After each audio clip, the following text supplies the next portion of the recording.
Inegavelmente, o fator econômico tem a ver com essa questão. É a mesma coisa de os caras falarem por que a Europa está ganhando.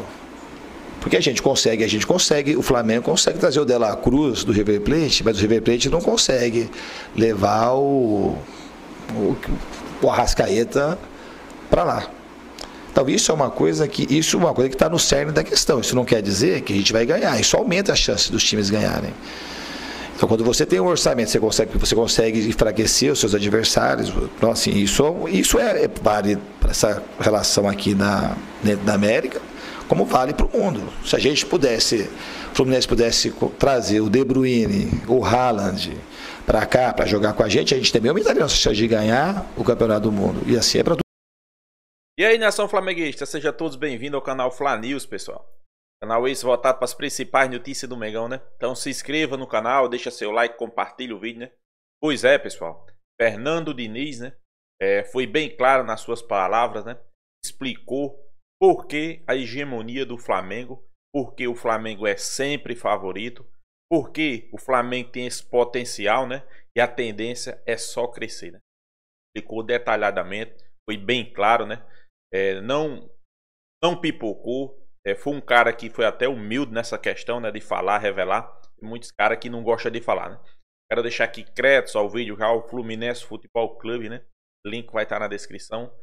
Vale a pena vocês acompanhar. Entender. Eu sei que tem muitos torcedores que não querem entender por que o Flamengo é esse potencial. Ele explica, né? O Flamengo é aquele time que pode no rival tirar o seu melhor jogador. Já o seu rival não pode ir o Flamengo e tirar o seu melhor jogador, né? O Flamengo hoje, depois que se organizou, virou uma potência mundial, virou um dos principais clubes do mundo, né? Principalmente em questão financeira, né? Depois que o Flamengo se organizou, é um dos clubes que mais fatura pelo planeta, acima de 1 bilhão. Isso aí, claro, por isso que o Flamengo entra sempre como um dos grandes favoritos a ganhar as principais competições. Ele deixa bem claro que isso favorece muito. Isso é uma vantagem, sim, para os clubes, né? Principalmente para o Flamengo. Hoje, ele disse que o Flamengo também é um clube a ser seguido, é um clube que se organizou, um clube que colocou as contas em dias. Então, isso é um exemplo, né? Vamos ver o que foi que o Fernando Diniz falou. Peço aqui para você se inscrever, deixar seu like. Deixo sempre minha opinião no final do vídeo. Então é isso. Sem enrolação, vamos acompanhar o vídeo e no final deixo minha opinião. Vamos lá, nação. Boa tarde, Diniz. Cauã Tinoco, Jornada KTO 1902. O Fluminense passou por grandes momentos em 2023, mas também por momentos de instabilidade. Isso aconteceu principalmente quando perdeu seus principais jogadores ali na metade do ano, mais ou menos. E como o foco era maior na Libertadores, o Campeonato Brasileiro acabou ficando um pouquinho em segundo plano. E mesmo assim, o Fluminense teve uma boa campanha, ficou ali em sétimo. Eu queria saber, na sua análise, né, e na sua expectativa, com um elenco mais recheado e com mais opções, você acha que o Fluminense tem força para disputar em mais de uma frente esse ano? Essa é a intenção de ter um time um pouco mais robusto. Porque se vocês lembrarem, o ano passado, em determinado momento, a gente teve aqueles jogos, os enfrentamentos contra o Flamengo na Copa do Brasil. A gente teve que lançar a mão o ano passado, então um ano antes, um ano menos, os jogadores que entraram para resolver o jogo, no banco foi Isaac, o Arthur, Giovani. E a gente teve problema do doping do Manuel, teve problema de lesão do Marcelo, então a gente estava com uma limitação e que obviamente que você às vezes quando vai lançar jogador da base, assim, o ideal, quando o jogador está mais pronto e o time está mais redondo, é mais fácil você lançar o jogador. E não nas condições que aconteceram naquela situação diante do Flamengo. Então, eu acho que um elenco um pouco mais bem abastecido, de um pouco mais de peso, de experiência, a gente aumenta a nossa chance de levar o time adiante nas outras frentes, ou numa frente só, não só no Brasileiro, porque agora tem Brasileiro, Copa do Brasil e Libertadores. A gente vai fazer o máximo para poder avançar em todas as frentes. Diniz, bom dia. Marcelo Neves. Fala, Marcelinho. O Fluminense, como a gente sabe, o time titular do Fluminense estreou em 2024, 5 dias depois que voltou das férias. Minha pergunta é, o quanto você acha que essa falta de pré-temporada tem afetado o desempenho? E se você concorda, se pudesse explicar mais didaticamente ao torcedor o quanto isso afeta o time.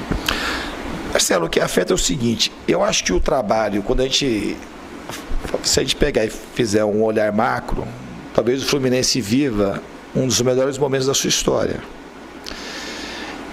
E a gente tem que colocar as cores necessárias para descrever bem a realidade. O futebol, principalmente de hoje em dia, é um futebol que ele é... As pessoas que têm mais dinheiro, isso é no mundo inteiro.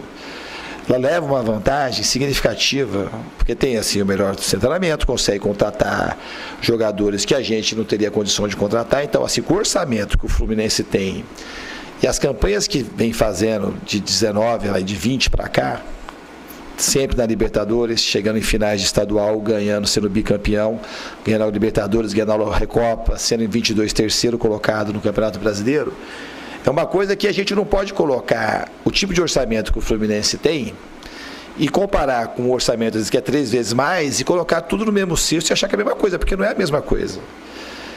Aqui no Brasil tem uma peculiaridade muito grande, que a gente tem pelo menos 12 camisas muito pesadas, que a gente, quando vai sair, a gente acha que as 12 estão na mesma prateleira, com chance de ganhar, a chance de ganhar a mesma. E não é a mesma. A gente consegue nivelar com um trabalho coletivo de muita gente, muitas mãos trabalhando. E com o apoio da torcida. Que a torcida, o ano passado, e eu falo de quando eu cheguei aqui, tá? De 22 para cá, a torcida foi decisiva em muitos momentos para o time. Porque essa conexão que ela teve com o time e tem com o time é um fator assim para a gente, só ver a campanha que a gente tem desde desse período em casa, como faz diferença. E a torcida, ela leva muita gente para frente. Então, assim, é um trabalho que a gente tem que exaltar e saber qual que é o tamanho do Fluminense, e um clube que fatura, pelo menos os números que eu tenho, mais 350 em torno disso por ano, milhões. E disputar com times que tem 800, 700, 1 bilhão e pouco, a gente tem uma noção, e não é que a gente só olhar e saber onde a gente está e qual a força que a gente tem para lutar, e o tanto que a gente tem que trabalhar. Então tem que ter uma valorização e uma relativização do que acontece para a gente poder estar mais perto do real. E o torcedor vir junto, porque essa força que a gente tem da torcida, a gente precisa deles muito. Muito mesmo. E que ele entenda cada vez mais. Isso é um fato. Outro fato, quando a gente ganha, o Fluminense é um time que está aprendendo a ganhar coisa grande. Todos nós estamos aprendendo a ganhar no Fluminense. A gente não tinha ganho a Libertadores. Quando você ganha uma conquista que exigiu quase que a totalidade da nossa energia, você fica um pouco, no primeiro momento, você tem que aprender a não fragilizar para os eventos que tem a seguir. E a realidade é que deu acomodação. E a gente também está aprendendo. Os jogadores também não fazem porque querem, a gente vai fazendo porque é uma... Se você vê até o próprio torcedor, e embora a torcida tenha mais é que fazer isso mesmo, mas a gente não é a torcida. A gente tem que, depois de uma grande conquista, aprender a voltar logo para o prumo. Eu acho que esse aprendizado a gente está tendo agora. A gente teve uma campanha que teve 4 de novembro, a gente depois ainda conseguiu pontuar, terminamos em 7º no Brasileiro, e depois a gente teve que se preparar para ir para o Mundial. Aí fomos vice-campeões do mundo, a temporada a gente terminou 22 de dezembro. E a gente voltou 26 de janeiro a trabalhar, quase um mês depois dos outros times. E sabendo que a gente tinha a final para jogar, que não é uma coisa fácil.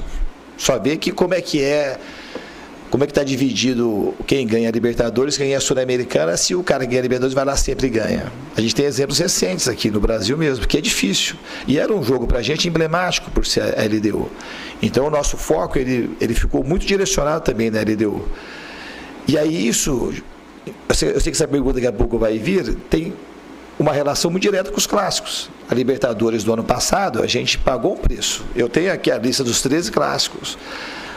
Tem um monte deles que a gente vem logo depois de jogos da Libertadores. Muitos que a gente ou coloca o time reserva, ou o time joga, acaba de ter uma descarga muito grande de energia e tem que se refazer para jogar um clássico.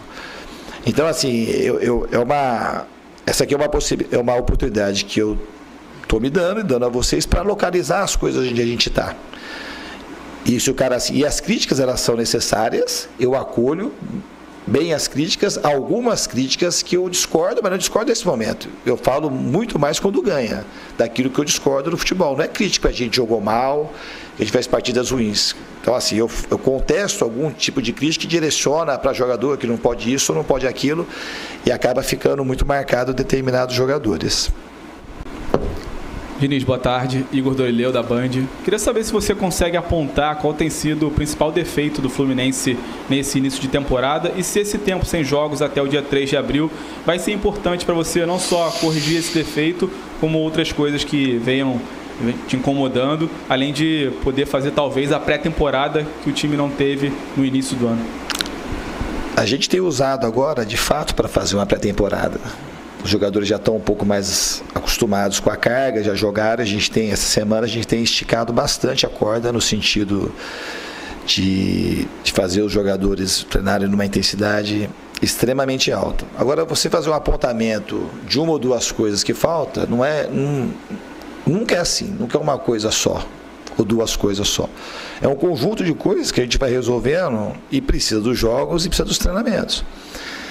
Você vê bem assim, o jogo, a gente teve já momentos nesses 45, 50 dias que a gente está trabalhando já nessa temporada, a gente teve momentos muito díspares. Acho que os 2 jogos da LDU foi um Fluminense extremamente concentrado, conectado e fazendo aquilo que precisava fazer. Aí se você faz um recorte para o primeiro jogo do Flamengo da semifinal e para o segundo, é quase que uma coisa assim, é totalmente polarizado. Um time extremamente sem energia para jogar o primeiro jogo da semifinal e um time com muita energia para jogar o segundo jogo. Então, assim, o que falta? No fundo, assim, falta muitas coisas que a gente corrigiu de um jogo para o outro, mas não é não é uma coisa tática, um detalhezinho, um negócio. É uma coisa maior, uma coisa mais complexa e uma coisa macro.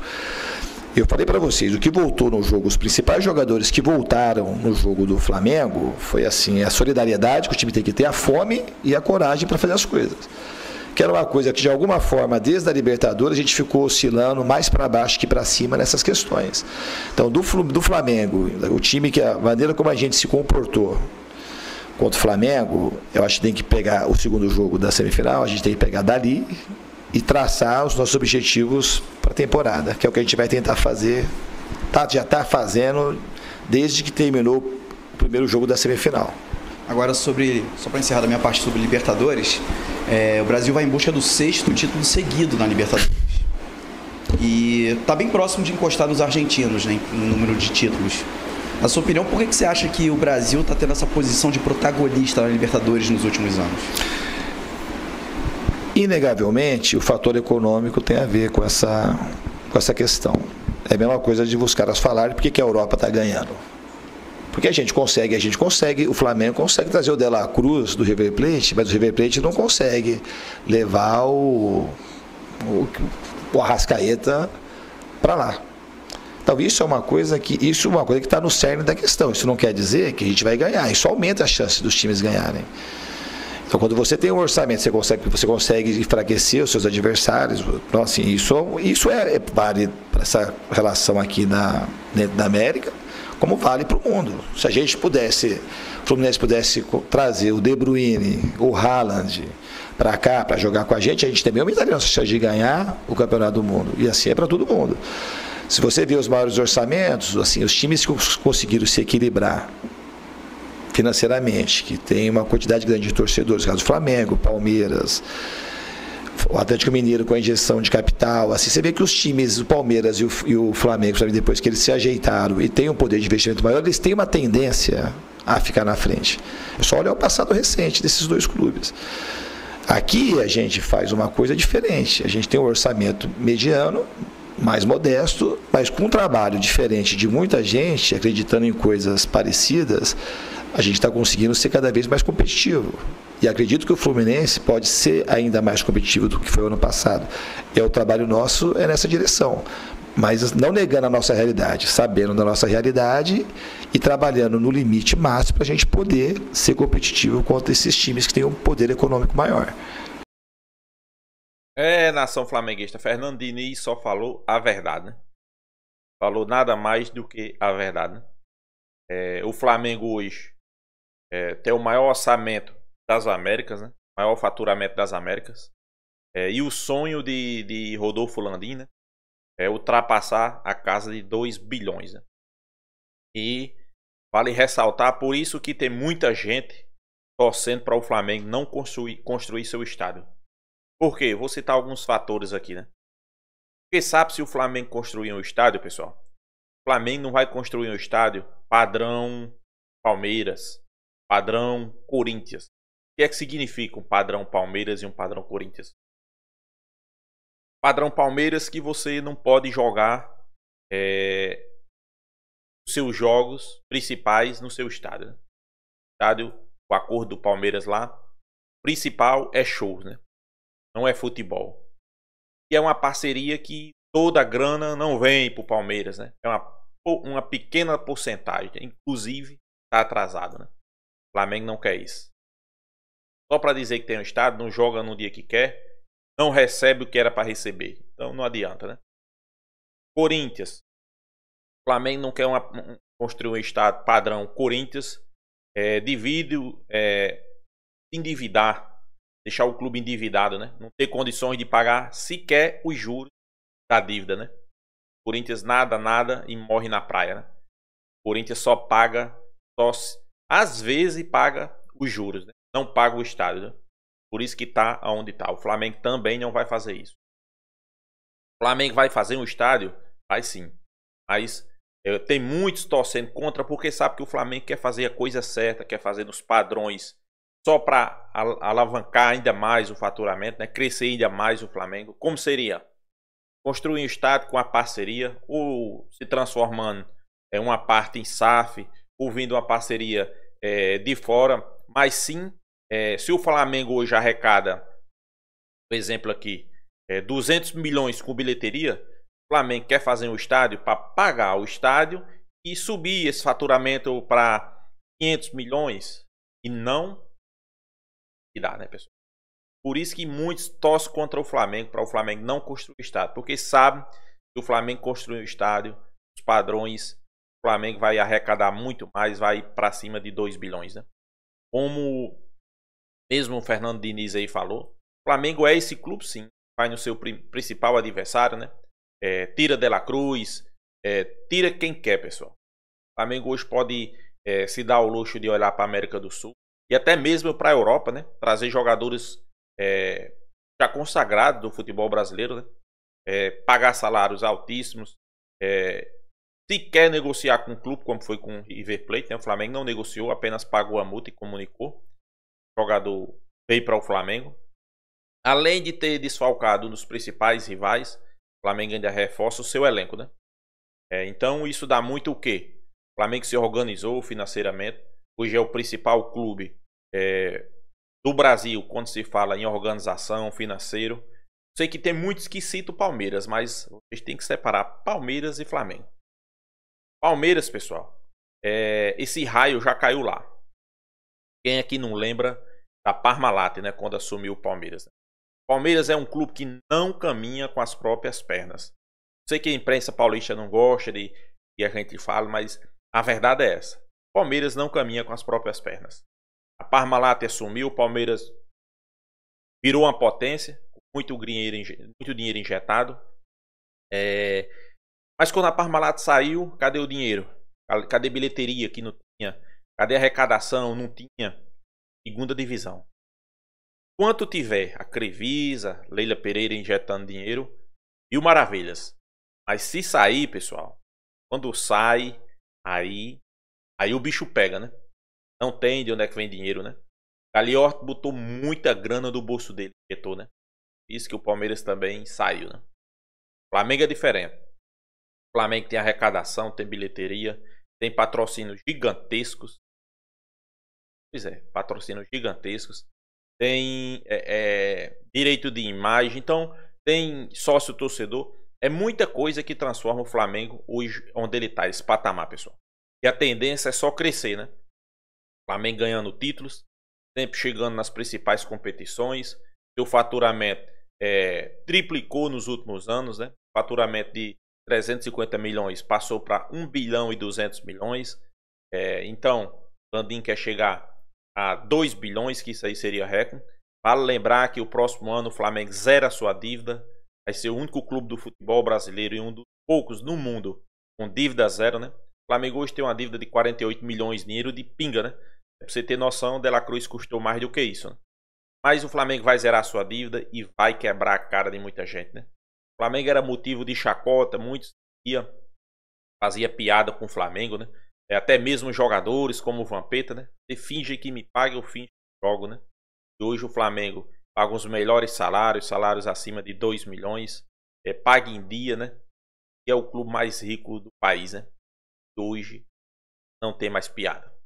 Então é isso, nação flamenguista. O que é que vocês acham? Se inscreva no canal Fla News, deixa seu like, compartilhe o vídeo e até a próxima, nação.